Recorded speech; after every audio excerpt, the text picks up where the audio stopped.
not too long. Okay. Alrighty. You just do this one thing. That'll be good. Yeah.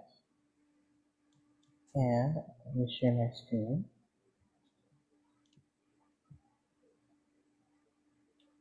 And we can get started. Hopefully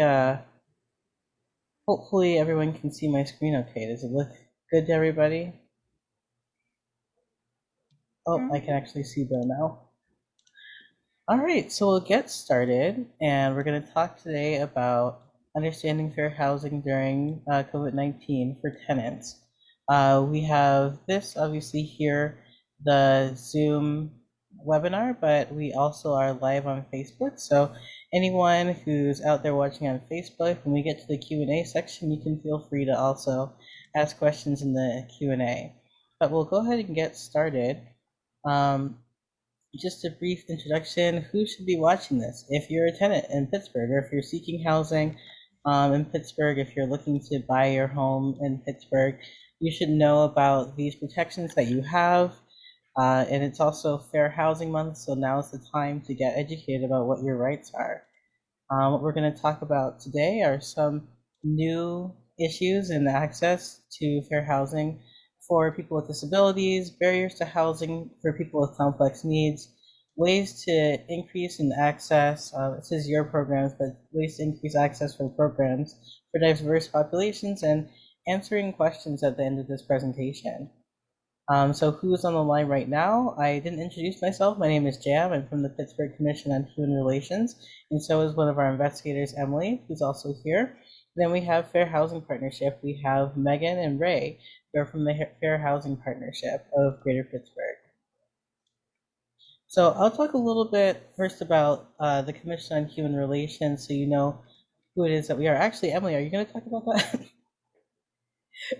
Either way, either or. No, go ahead. I'm Emily Costello, like Jam said. I'm an investigator with the Commission on Human Relations. And so we investigate complaints of discrimination in housing, employment, and public accommodations. And we also do civil service complaints or city service complaints as well. You have to file a complaint with our office, your claim has to be based on a protected class. And we're about to touch on which ones we cover. The harm that you experience must have had to occur within the past year and continuing. I guess it can be within the past year, but it has to be continuing. And within city boundaries. If we can't take it, the PA Commission can take it. And we provide outreach and education on fair housing and employment practices.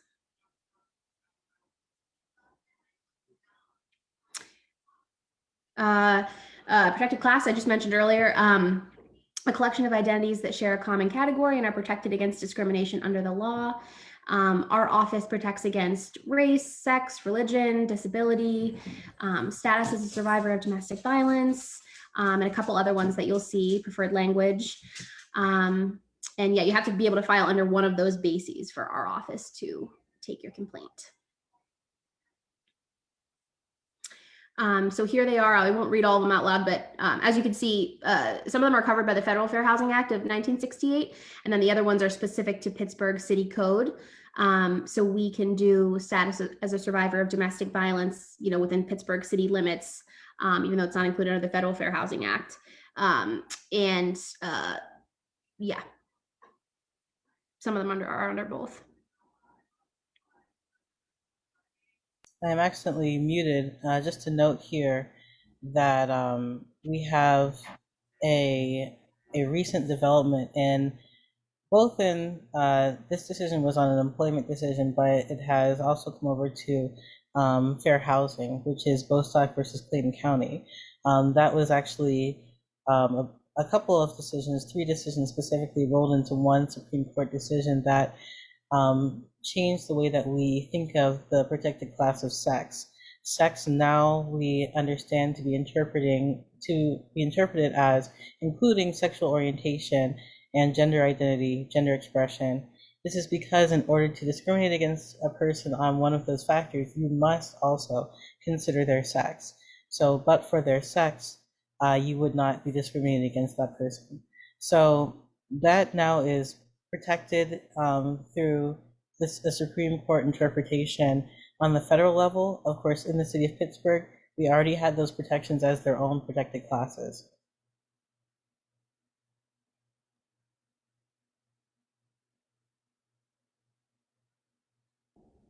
I'm sorry, is this me or you, Jam? I think it's you. Okay. So these are some terms that are illegal in housing based on the protected classes that we cover. So refusal to rent or sell housing, refusal to negotiate with somebody, making housing unavailable, setting different terms or conditions. An example of that would be, you or your partner call on the phone to go view an apartment, and yourself or your partner are pregnant. And then they say, yeah, the apartment's available, come and see it whenever. And when you go to view the apartment, it's no longer available. They've seen that you or your partner are pregnant, and they're like, oh, you could look at another neighborhood, or, oh, the apartment was just taken by the person before you. That's setting different terms and conditions based on your protected class. Falsely deny housing that's available. That's another example of what I just said. Harass a person, fail or delay maintenance or repairs, etc. Sorry, this is the interpreter. I want to interrupt. I think Bill is waiting to get in. He's texting me right now. He can see the presentation, but he can't see me. So Oh, I can see Bill Murphy. I can see two of them. yeah, It's not. I don't know if he needs to be transferred to a co-host or something, but yeah, he can. Let me just check the participants. I think he may not realize that he's on, but I can actually see his face right now. Yeah, I just saw him too. Okay. I don't know what to do. I'm just letting you know that if we're gonna Thank have to you. switch back and forth, he needs to be able to I be. know. Oh, Oh, he just disappeared. he did disappear. I'll keep an eye and see if he comes back on. Yeah, thank you. Okay. So I'll just talk briefly about some exemptions to the Fair Housing Act.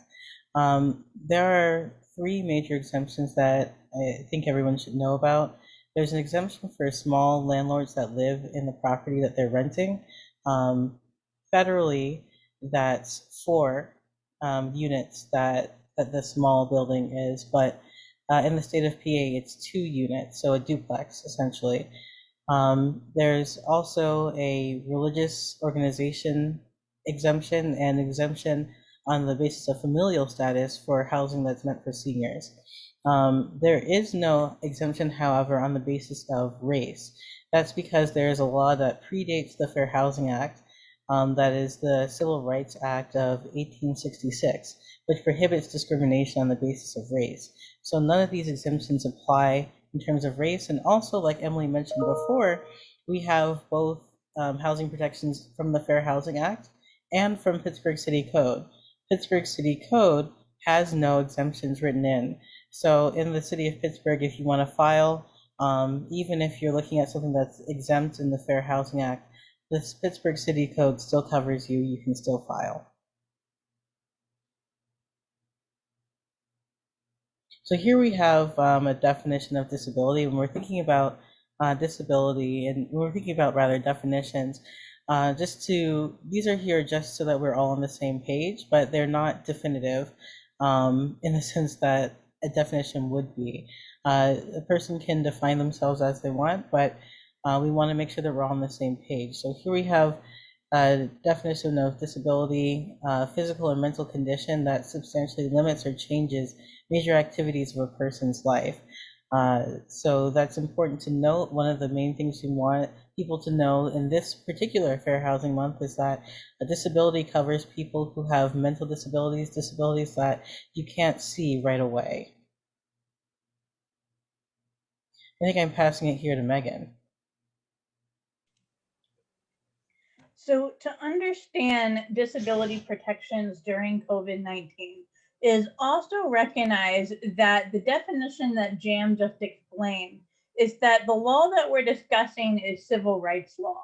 There is a difference between civil rights law and landlord-tenant. And so within civil rights and the protected classes, landlords and housing providers and municipalities and mortgage brokers and insurance agents and appraisers cannot treat people differently based on these identities. And to understand the identities is to understand the legislation that created the protected classes. And so disability was added to the Fair Housing Act in 1988.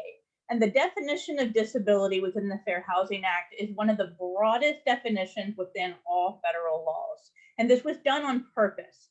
And so when disability was passed in 1988, it was during the height of the HIV and AIDS epidemic. And so there are specific protections included within disability. That disability includes HIV and AIDS status. And this is important now in 2021 because that legislative history on the concept of disease, of a contagious disease, and of stereotypes and discriminations that occur is applicable to COVID-19. And so if there are instances in which a person has a perception of being exposed to or having had COVID-19, such as healthcare staff in the hospital, or recognizing that there have been COVID outbreaks in assisted living or nursing homes, and a tenant is relocating from one of those properties, then what's happening is the landlord has an obligation to act based on science and facts, not stereotypes and not fear mongering that refuses to allow someone that you can perceive to have been exposed to COVID-19, or even if there is knowledge that a person had previously had COVID-19. So anyone who experiences acts of discrimination or refusals to rent, refusal to allow to move in, or difficulty in accessing housing because of a relationship with COVID-19, we may have a fair housing case specifically due to how disability was defined in the 80s that allows diseases to be included within that definition. Next slide. So to recognize reasonable accommodations is that one of the important duties of the disability within the Fair Housing Act is that there are a new duty that's embedded, which is called reasonable accommodations. And we're talking about them tonight for a specific reason, which we'll get to in a second. And so a reasonable accommodation is a change to the policy, a change to a rule because of the disability related need of that individual person. The most common example is a no pets policy and a person who requires a service animal or an emotional support animal. And so when there is a reasonable accommodation, then what is necessary is for the tenant to be able to provide upon request to the landlord what's called third-party verification.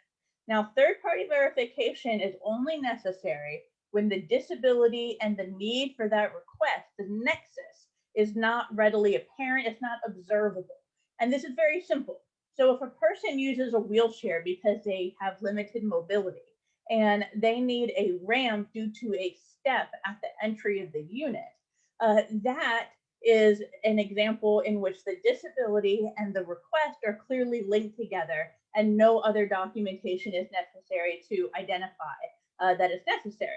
However, if that same person who's using a wheelchair has an emotional support cat due to depression, then that depression and the symptoms of depression, such as difficulty getting up out of bed every morning, difficulty maintaining a day-to-day schedule, difficulty taking care of themselves, due to not having any motivation to pursue a day-to-day schedule.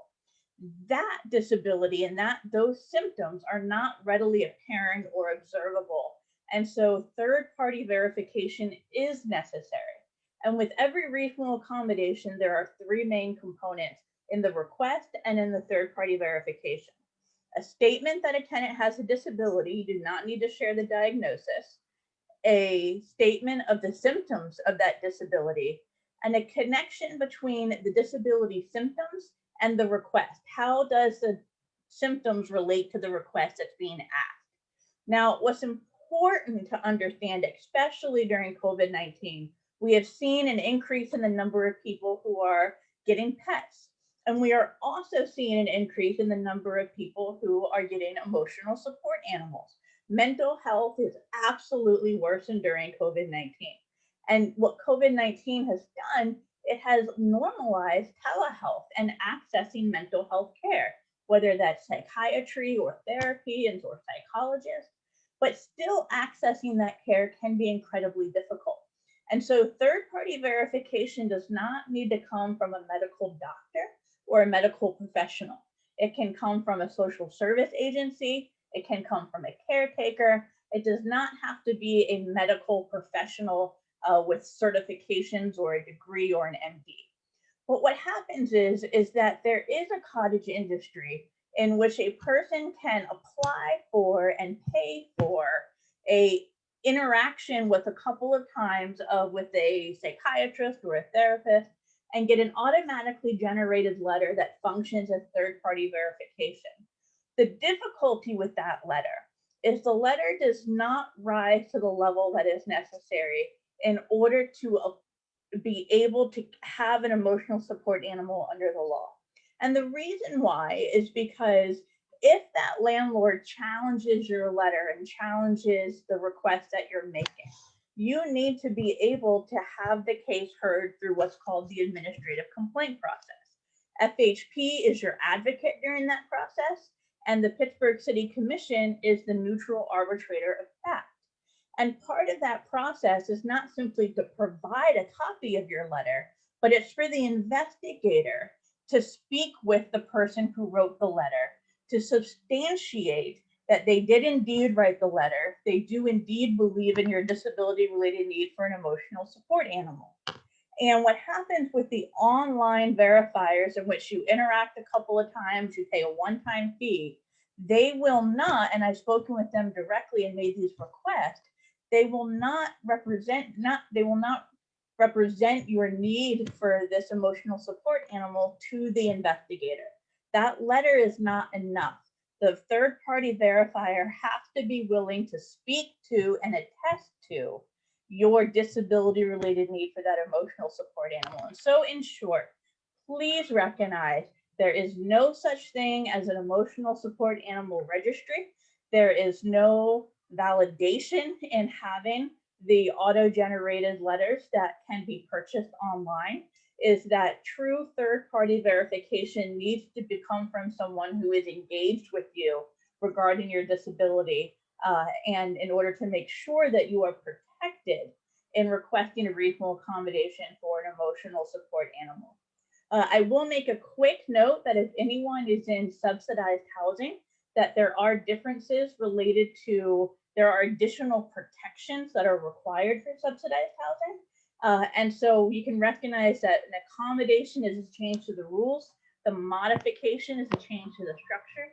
So going back to the example regarding a wheelchair user needing a ramp, in private housing where the landlord receives no federal funds, that ramp is the financial obligation of the tenant to pay for its installation and for the installation to be done professionally.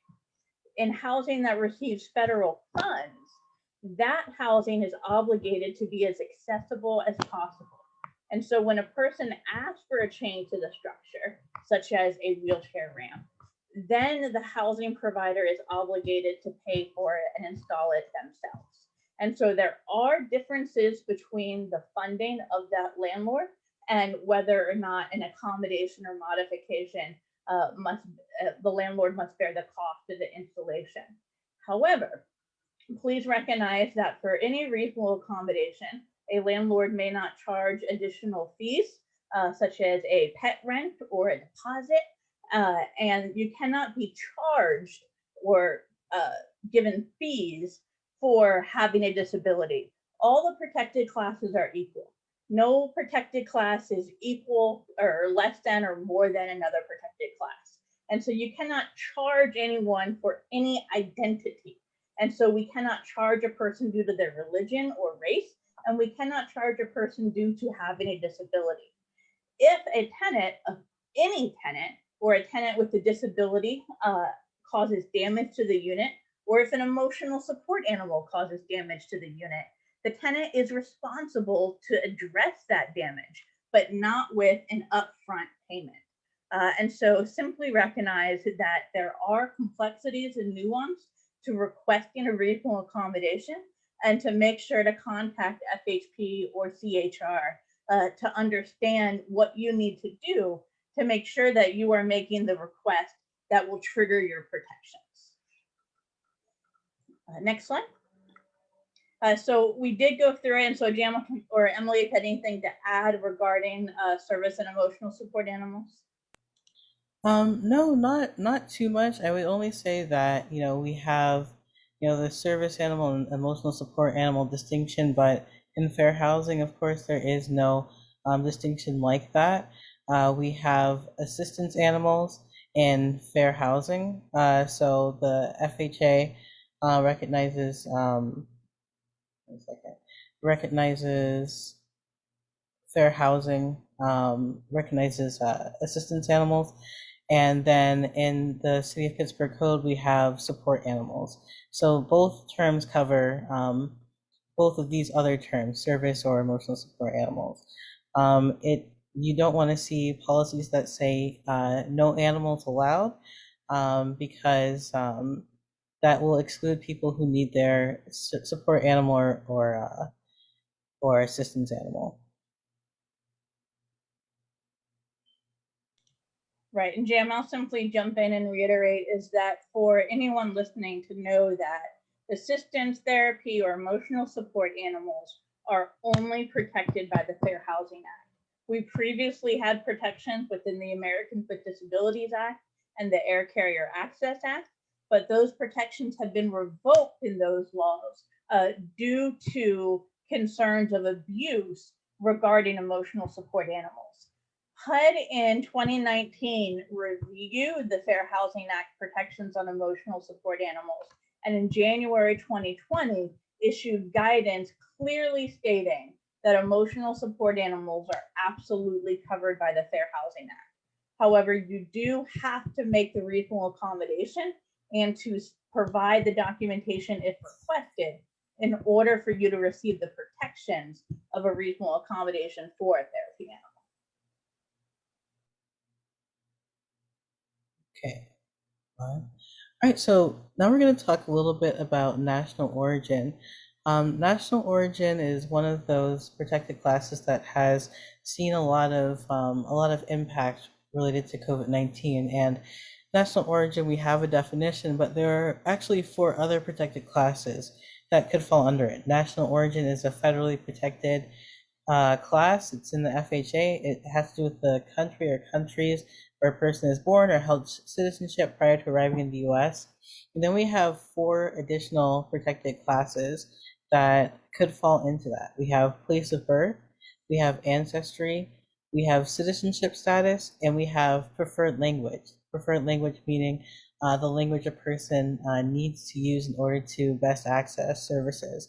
So I know that it's called preferred language, but really it's not always a preference. It covers a wide range of people, some of whom absolutely need to have that language accommodation. I think we're passing it to Megan for this one.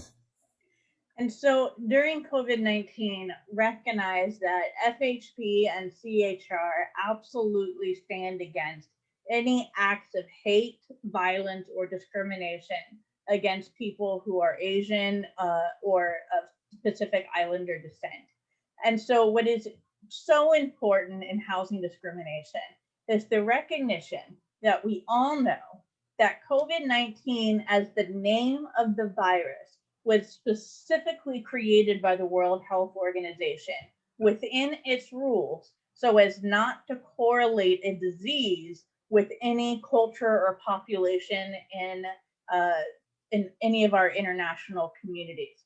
And so there should be absolutely no statements or actions against people of Asian descent for any stereotypical relationship to COVID-19. There simply is none, and we will not stand for that happening in our housing.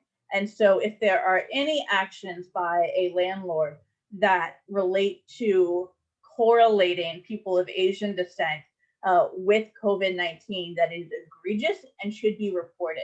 And what should also be recognized is that the xenophobia that we were witnessing, nationally at this point cannot happen in housing, and harassment cannot happen by your landlord or by another tenant. Due to COVID-19, we are all in our homes. We are in our homes constantly, and we're going to have interpersonal difficulties with our neighbors. It does come up. But at no point whatsoever should our behavior towards our neighbors be about their identities and who they are. And so if you are experiencing harassment or racial slurs or xenophobia or homophobia or any harassment based on a protected class from a neighbor, what is critical that you do is that you report it to your landlord.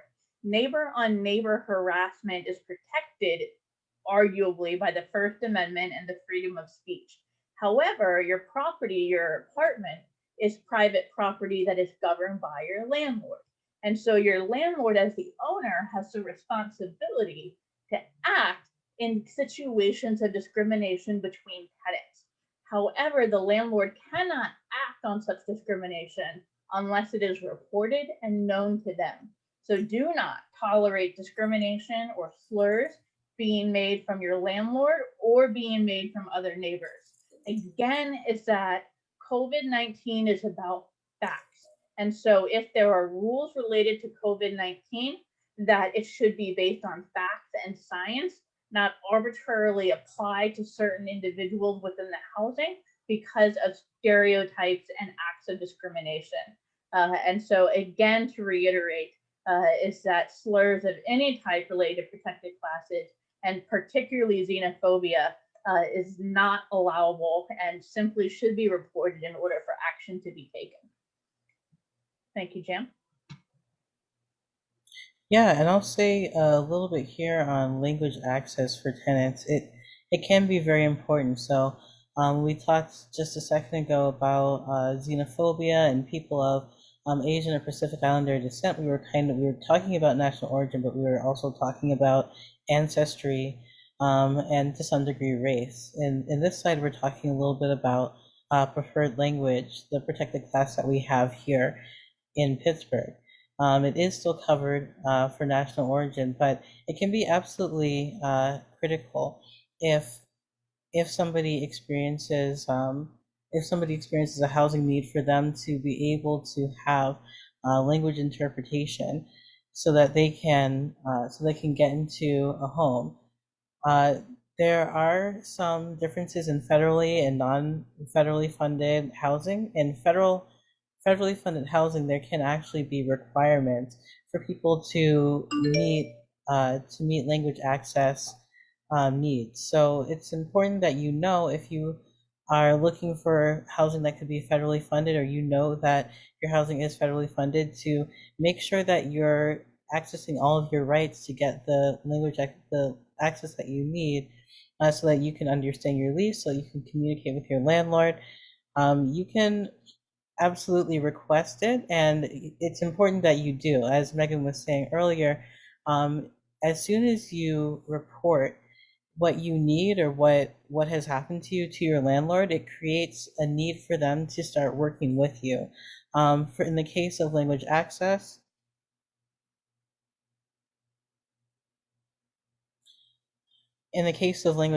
it can be different than with disability, but it's important that you make sure that your landlord knows that you need this access in order for you to get into the housing. And it's often much less expensive to have an interpreter with you than to get your tenant an interpreter, than to at the back end try to have a lease that the person didn't understand, or have a lawsuit because they couldn't get access. It's much more efficient to get an interpreter beforehand. There are certain resources that we have in the city of Pittsburgh. Global Wordsmiths and Center for Hearing and Deaf Services are two that specialize in interpretation, but there are other local organizations that know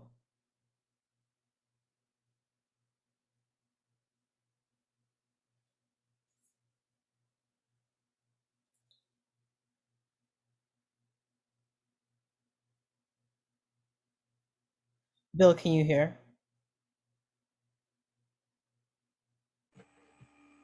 I took over the interpreting while Bill figures out his computer Oh, issue. sorry. That's my fault. It's okay. Yeah, so there are local organizations that will know if you want to go to one. One that I would say is Casa San Jose. I would also recommend JF&CS. Many of the organizations that we have here in Pittsburgh that work directly with immigrants and refugees will be able to connect you to an interpreter, and will also be able to advocate for you with your landlord. There was a question in the chat that I was gonna go look and see. Okay, so someone asked in the chat, what if discrimination happens online? If the housing is in Pittsburgh, then it's still jurisdictional to the Pittsburgh Commission. If there are people who are, oh, so what if the harassment happens online and people are in a different city, perhaps? One person lives in the city and the other person lives outside the city. How should it be handled? So if each person owns their home in the city and the other person lives in the county.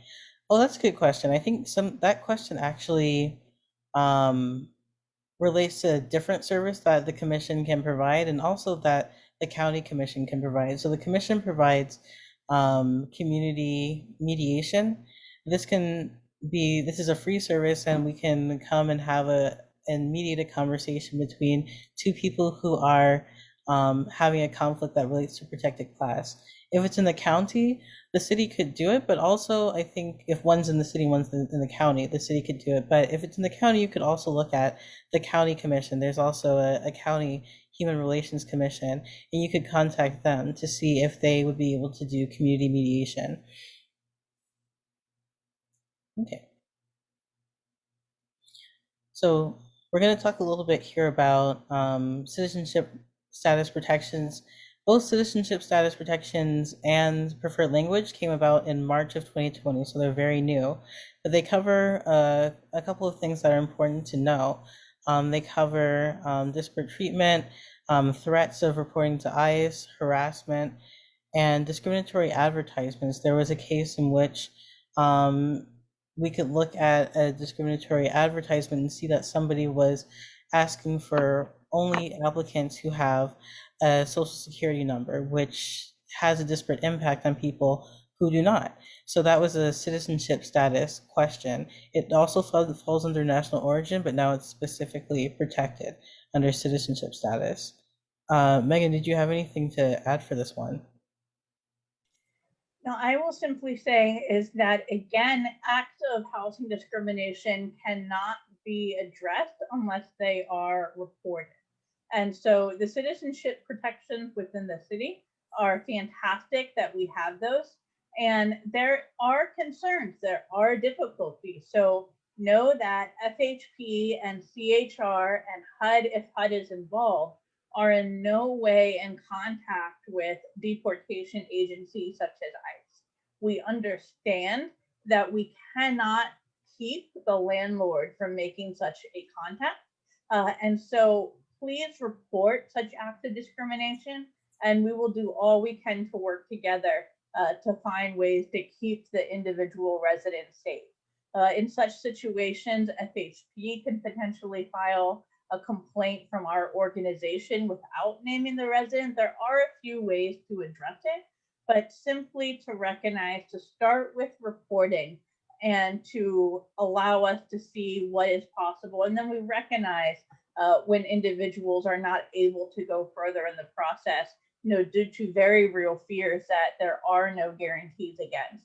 And also to address advertisements, is that in recognizing the exemptions that there are in the Fair Housing Act as a federal law, that there are no exemptions to any protected classes based on advertisements. We cannot and we will not allow advertisements of discrimination to be in our community. And so even if a landlord is exempt from the Federal Fair Housing Act, the act of advertising discrimination worsens and impacts all of us by making it seem as if this act, this statement of discrimination is acceptable. And so no statement of discrimination is an ad is allowable.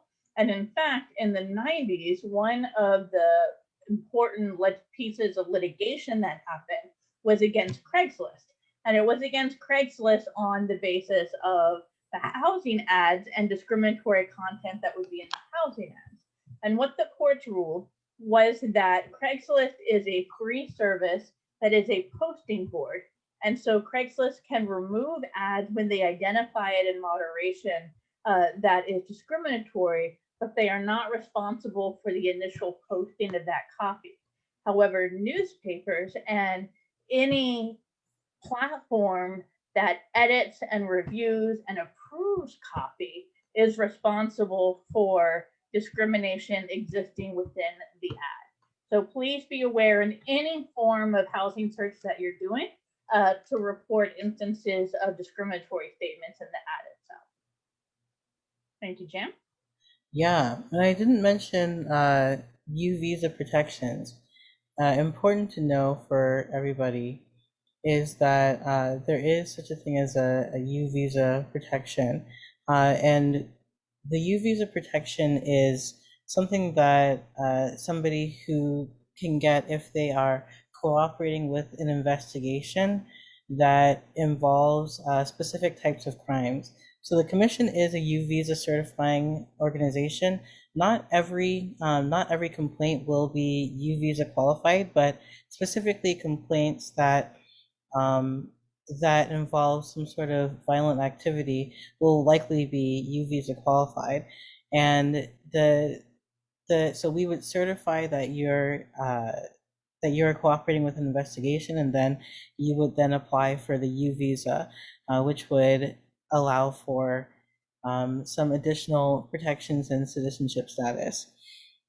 So that is important to know. We go to the next slide. Oh, I have an example here about steering. So steering is a behavior that is sort of the child of earlier behaviors, where there was a period of time before the Fair Housing Act when people were allowed to segregate neighborhoods intentionally. And although that became illegal, this other process by which people could discriminate popped up called steering, which is now also illegal. Steering is when you're trying to move people from one place or another, or direct them to one area or another based on their protected class. Most often you would see it from a real estate agent, but it typically happens in the home buying process. This is a person in this example who speaks Spanish. She's looking for a home for her 3 children, and her realtor suggests that she should look for homes in Beachview, but doesn't want to look at homes in Shadyside. And this person says that, Sophia, you're not going to be able to read the signs in Shadyside. You'll be very comfortable in Beachview. And Sophia is really uncomfortable with this kind of interaction. And that's completely right for her to be. She's not sure if it's discrimination. It is illegal discrimination under the law. And you can see maybe there is another protected class. She has 3 children. There could be a familial status protection as well. But based on what this realtor is saying, it's very pointed that this is based on her preferred language and federally on her national origin. So that kind of behavior is illegal under the Fair Housing Act. I think, Emily, you were gonna read this one. Yes. So survivors of domestic violence is one of the types of discrimination, one of the bases that we cover. And so that's anyone that has experienced violence in their home from another member of their household or person with frequent access to their home. That can be, partner to partner, or it can be family to family. And it could, if for our case, it's not connected to your age and it's not connected to sex. It can include stalking, harassment, or other unwanted behaviors from a person. This was, added under the City of Pittsburgh code. So this is definitely something that we cover in terms of a complaint. And I mean, the commission doesn't take a stance really on anything. We're unbiased fact finders, but I can say that, our stance on this is that It's not a victim's fault that they're being harassed or stalked by somebody. And if you're, involved in a domestic violence relationship or intimate partner violence, that's always something that we can help with. And if we can't help directly, we can get you to a source that can. So some fact patterns: not recognizing shelters as housing history. If you are someone that has had to spend some time in a shelter and then you go to apply for an apartment and the landlord says, you were just in a shelter, I don't think this is going to work out. Or they might not even say that. They might just see that you were in a shelter. You provided a reference from the shelter. And they might say, Sorry about that. That's okay. Reasonable.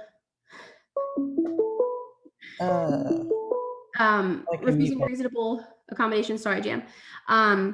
So that could be, you request to your landlord that if anybody asks about you or asks you for you by name, that the landlord doesn't say that you live there. Something like be anything along those lines. That's something that, most times a landlord should be capable of doing and offers you protection in housing. Holding the victim responsible. Like I said before, the commission and, I believe Fair Housing Partnership really takes the stance of it is not the victim's fault that they're in this situation. So we really try to help in any way that we can. Keeping survivors safe, confidentiality, no documentation required. Yes, Jam, I don't know if you have anything to add. Yeah, I can add about the FHA, HUD, and VAWA. So as Emily said, survivors of domestic violence is a protected class in Pittsburgh City Code.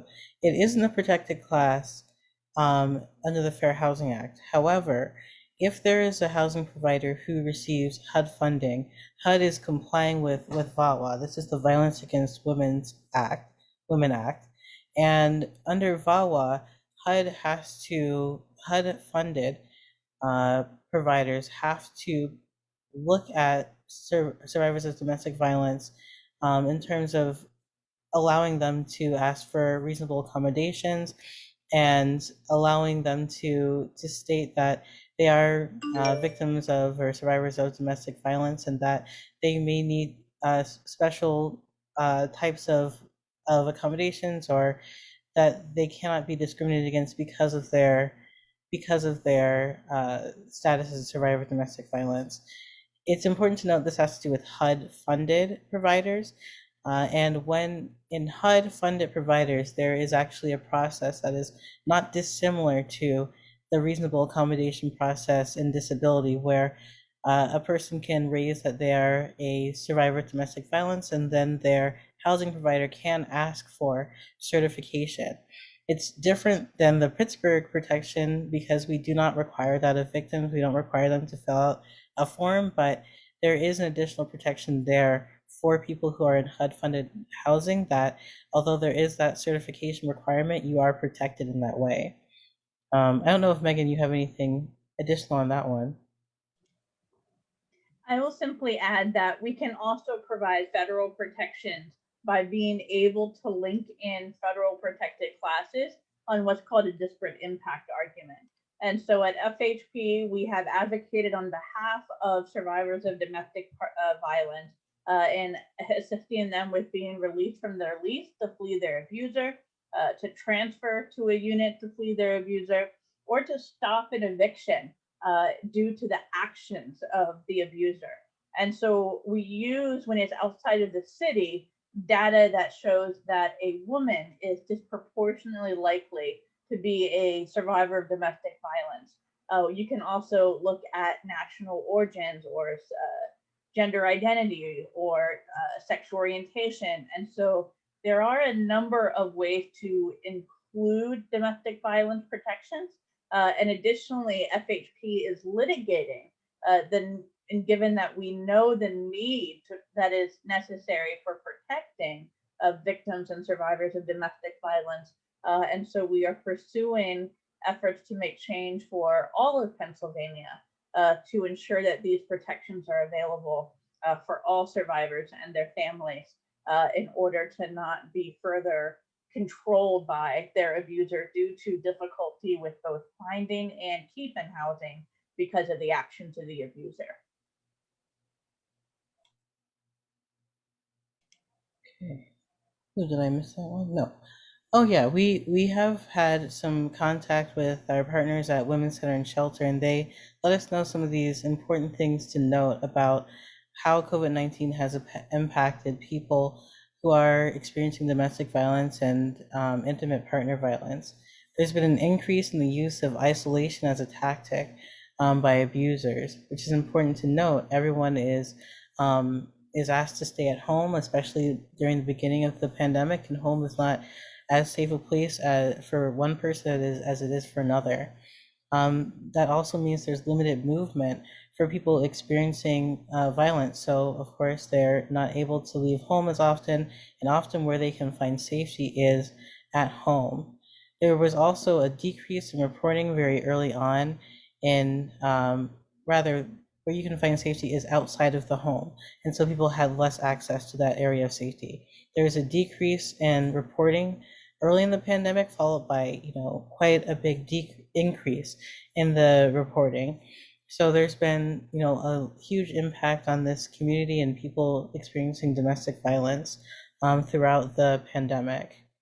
When we talk about survivors of domestic violence accessing our offices, both at the commission and at FHP, our staff are prepared to accept in people who have experienced trauma, and we attempt to be as open-minded and understanding as we can be, understanding that people who have experienced trauma may have trauma responses that we don't understand, but that we can be open to the experience that you've had, recognizing that there may be cultural differences in the words that people put to domestic violence, the way that they describe that things have happened to them, and that there are individual differences in how a person deals with their situation, whether a person is able to leave or not able to leave. We understand that it's not something that we can put our own frame of logic onto, that each person is different, and the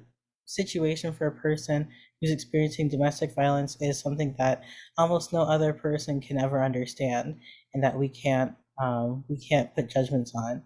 Also, we of course try to refer. I believe Emily mentioned it. These are a couple of hotlines that the Women's Center and Shelter has. There's a 24-hour hotline by phone. There's one by text. There's a 24-hour text chat. There are a couple of other resources, the Center for Victims and Resolve, also here in the city of Pittsburgh. I don't know if Megan, you had any things you wanted to add on. I'll add to domestic violence as a whole is understanding nuisance ordinances within your municipalities as well. And so certainly within the city of Pittsburgh, I am unaware that there is such a nuisance ordinance. But for yourself, if you're not in the city, or for friends and family outside of the city, that our small local governments, our boroughs and townships can pass what's called nuisance ordinances. And these ordinances allow the municipality to impose on the landlord to move to evict when a tenant is declared to be a nuisance. And a nuisance doesn't require even a police report. And this impacts victims of domestic violence because it creates a chilling effect in keeping victims from calling and accessing the police or emergency services during acts of abuse. And so if there is any concern regarding a nuisance ordinance that is preventing renters from accessing EMS or the police to get protection that they need and deserve, to absolutely report that. Because what it does is it prevents victims of domestic violence from accessing emergency services. It prevents people with disabilities from accessing healthcare needs and the ambulance and being able to get to the hospital. And it also allows neighbors to racially harass tenants by calling the police on that property and then claiming that the property is a nuisance. And so please be aware of nuisance ordinances. Unfortunately, it's the way state law operates, that the municipalities are allowed to create nuisance ordinances, but they're not allowed to impose them on victims of domestic violence due to a case that occurred a few years ago in Norristown, Pennsylvania. So we have to be reactive instead of proactive. So simply please be aware of those and to report such an ordinance if you identify that it is hurting tenants. Yeah. Thanks, Megan. Let's see. Oh, here's a denial of housing example. An example, actually, I believe that Emily brought up earlier. This is a person who was staying at relatives, but then recently was staying in a women's shelter due to having a PFA against the previous partner. And she fills out some application for an apartment, and she pays the security deposit, which means, yeah, she's moving in. And weeks later, her advocate at the shelter gets a call that says this landlord has decided that they just weren't comfortable having a tenant whose partner could pose a threat to the safety of others. So this would be an example, certainly, of illegal discrimination under the City of Pittsburgh Code. You cannot hold the tenant accountable for the actions of their abuser, the fact that they have a PFA against somebody, the fact that they've stayed in a shelter. None of these are things that can weigh into a housing decision in the City of Pittsburgh.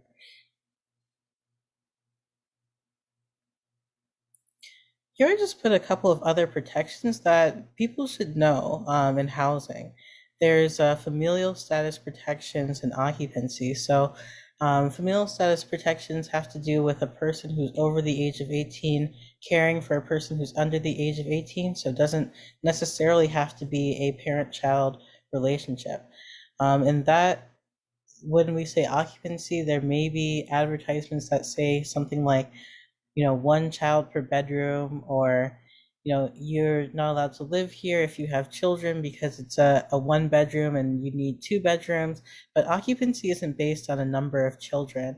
Likewise, if you have a person who is pregnant and their landlord finds out they're pregnant and the landlord says, I'm going to raise your rent because you're going to have a baby, or you're going to have to find a new apartment because there's going to be too many of you. No, that's not how that works, because a child who's under the age of 2 doesn't count towards the use of utilities. Their use of utilities is negligible, and really the occupancy will depend on the square footage and the housing standards set forth by Allegheny County in our area. So really that's what they should be looking at, not looking at any kind of you have this many children, therefore you're allowed to have this apartment or that apartment. So another one that we should talk about is retaliation. For any protected class, if you have made a complaint of discrimination, you are allowed to do so, and to treat you differently simply because you've asserted that you have civil rights is illegal under the Fair Housing Act, and I believe also under Pittsburgh City Code. Last thing that I'll talk about is disparate impact. All of these, I think Megan will be able to add some dimension to, but specifically disparate impact. So there are 2 types of analysis that we look at when talking about discrimination. Disparate treatment means treating people differently on the basis of their protected class. Disparate impact means having a policy that, while it could be neutral on its face, has a different impact based on people's protected class. And that's where the criminal history argument comes into. Criminal history is one of those established things that HUD conducted its own study and determined what people could already probably deduce, which is that looking at a person's criminal history or having that as a requirement for housing has a disparate impact on people of color, particularly when you look at arrest history, because people of color are more likely to be arrested, although an arrest is not an indicator of a person's actual behavior or conduct. So in terms of arrest history, a landlord or a housing provider cannot actually use arrest history to determine whether or not a person can have housing. It's just not an indicator of a person's actual conduct. It's only an arrest. But I'll turn it over to Megan also to add in. Thanks, Jam. I know it's late and that we're all, a bit webinared out. But just to go through it with a couple more details, please know that there is no such thing as a per person per bedroom rule in the city of Pittsburgh, in Allegheny County, or in the state of Pennsylvania. As Jan said, occupancy in rental units is based on the Allegheny County Health Department rules and regulations about the size of the rooms. And rooms for sleeping can include the living room. They don't need to they cannot include the kitchen or the bathroom, for example. Fair housing is about housing choice, that our households and our families have the choice to choose where we're going to live. I will let you know is that I grew up as the oldest of 4 children to a single mom. There were 3 daughters and 1 son. And in the state of Maryland, many of the apartments have master bedrooms. Me and my 2 sisters were in the master bedroom. My brother had a so-called children's room, and my mother lived in the other children's room. And so there are many different ways that families can occupy the unit, and it is up to the family's choice in how to do so and to have access to those units. And we continue to see ongoing acts of discrimination within the city and throughout Western Pennsylvania that prohibit housing based on the presence of minor age children. Additionally, a newborn does not count as an occupant until about the age of 2.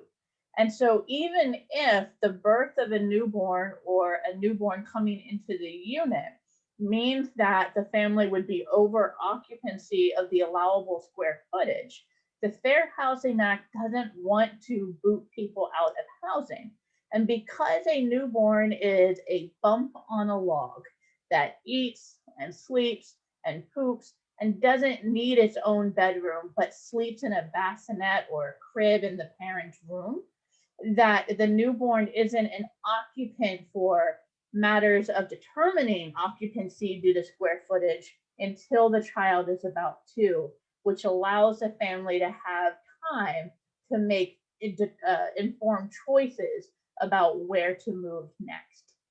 Again, and to reiterate on retaliation, is that a person exercising their fair housing rights cannot be retaliated, even if you file a fair housing claim that's ultimately not substantiated by the law. The fair housing claim doesn't stand up, if you will. That landlord cannot retaliate or take an action against a tenant for exercising their fair housing rights. The administrative complaint process is a non-judicial, it's not court, that was created by Congress in 1988 to give all of us access to our fair housing rights.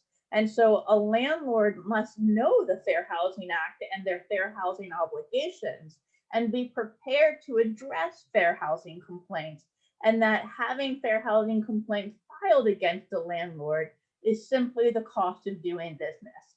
A landlord cannot target or single out a tenant for filing a fair housing complaint or for requesting a reasonable accommodation due to a disability. Now, to look at disparate impact, what is really fantastic is that this past week, HUD, the Department of Housing and Urban Development, submitted to ONB, the Office of Management and Budget, the disparate impact rule. The previous administration revoked the rule and they changed the rule substantially. The previous disparate impact rule is now officially in the process of being brought back. And what is very exciting about that is exactly what Jan said, is that impact was upheld by the Supreme Court in 2015, that a rule doesn't have to say no Blacks allowed, but it can be a policy, such as an overly broad criminal history, that results in the majority of Black applicants being denied housing for that property. And that is absolutely what we're seeing. And in fact, a couple of years ago, a fair housing program in Virginia made very good litigation and policy with a housing complex on how to change their review of a person's criminal history in order to assess whether or not a person would be a suitable tenant for the property. And so we hope to see a lot moving forward about how landlords are allowed to review criminal history in the tenant application process in the upcoming years. I will also add that criminal history as a separate aside, there can be a reasonable accommodation based on a person's criminal history if they are a person in recovery. And so at the time that a person abused substances, that they committed crimes such as prostitution, theft, disorderly conduct, that the person who is in recovery is not the same person that was abusing substances. You're a different person when you're in recovery. And so we can do a reasonable accommodation in which it acts as a scale, and we balance out the criminal history with character references and proof of who a person is in recovery, and that we don't expect that person to commit new criminal acts in order to have a person's tenancy application accepted that was previously rejected due to their criminal history. Such a reasonable accommodation can also be made based on a mental health diagnosis, such as bipolar or schizophrenia, that was not treated or was not treated correctly at the time that a criminal history and such conducts occurred. And so there is a lot to know about the Fair Housing Act. This is simply an overview. And again, please reach out if you have questions in order to better understand a specific scenario that you're facing.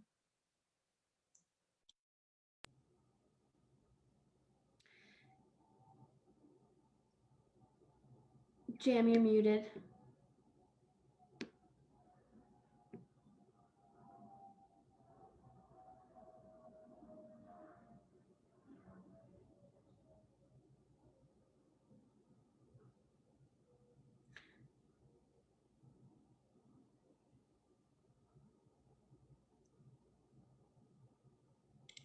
I will simply jump in while Jam unmutes to answer the question raised regarding what is considered proof that a person is in recovery.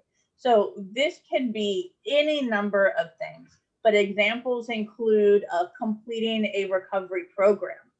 We also look for a reference by the current landlord that the person is a good tenant and pays their rent on time. We look for references from any social service agency. We can use family references, any statements from the community that the person lives within, who's able to attest to that person's recovery, and that the recovery that they are a different person, a person who is not committing the criminal acts that they did when they were abusing substances. I will say we had a case at FHP a few years ago where a man was addicted to huffing paint, and he would huff paint, leave his apartment for some ungodly reason, and get arrested for a variety of reasons. And at the point that he came to FHP, his arrest or his criminal history was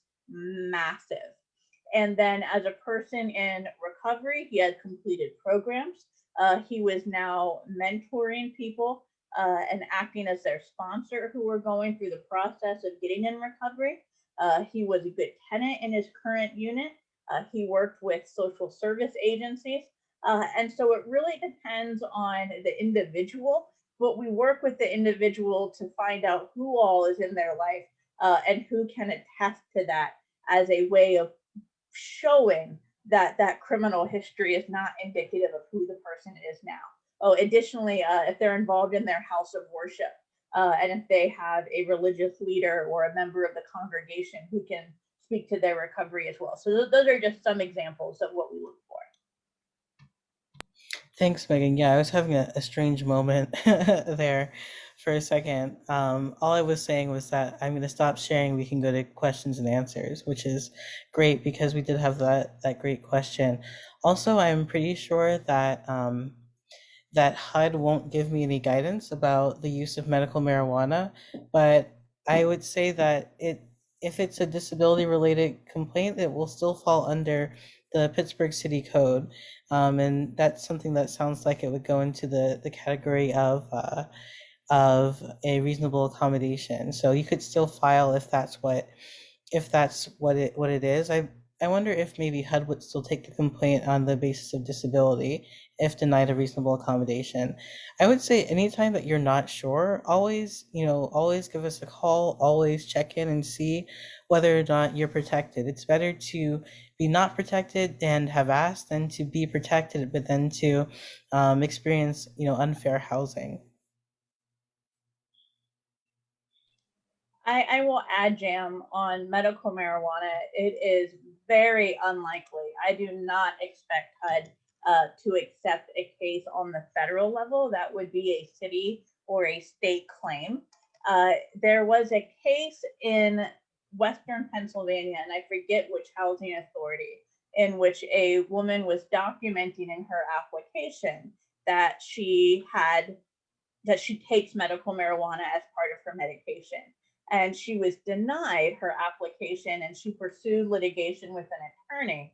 And unfortunately, when it comes to medical marijuana, local and state law is in conflict with federal law.